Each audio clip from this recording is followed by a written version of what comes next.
गोपिकाओं से परमात्मा ने पूछा, किसी ने कहा कि तुम रो रही हो उनसे मिलने के लिए, तो प्राण क्यों नहीं त्याग देती?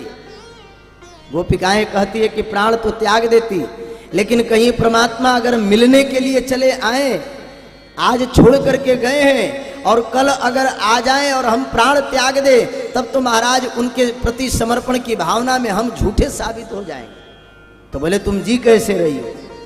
तब गोपिकाएं कहती है कि तव कथामृतम तप्त जीवनम कविभिरीडितम कल्मषापहम।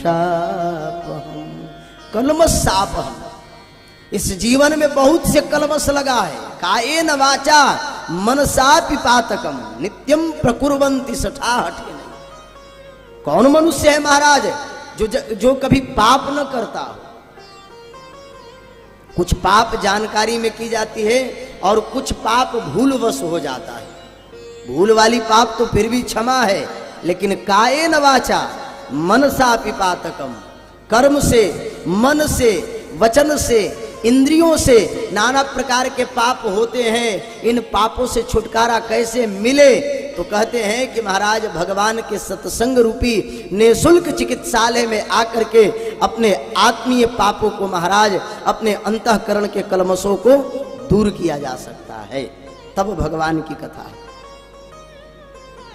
जैसे जंगल में मोर नाचा, किसने देखा? आकर के चिल्लाओ, महाराज मैंने मोर को नृत्य करते हुए देखा, मोर को नृत्य करते हुए देखा। जब तुम्हारे साथ कोई दूसरा नहीं देखता है तो महाराज कौन विश्वास करेगा कि मोर नाचा कि नहीं नाचा? विचार करिए। उसी प्रकार से महाराज ये भगवान के इतना सुंदर स्वरूपों का वर्णन इसीलिए है कि हम अपने उस परमात्मा के चरणों में स्वतः विलीन हो जाए।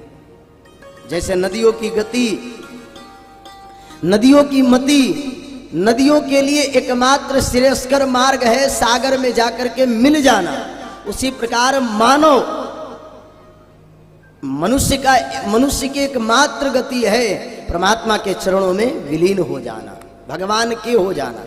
ये संसार के सारे संपदा यहीं पर रह जाएगा।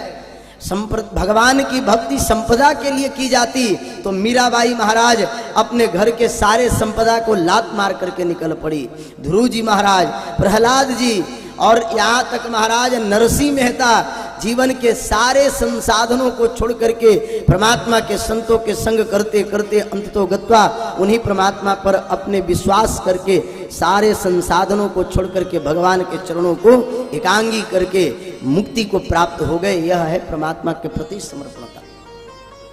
इसीलिए बंधुओं, जहां भी अवसर मिले, जैसे भी अवसर मिले, परमात्मा के कथा का रसस्वादन अहर्निश करते रहना चाहिए।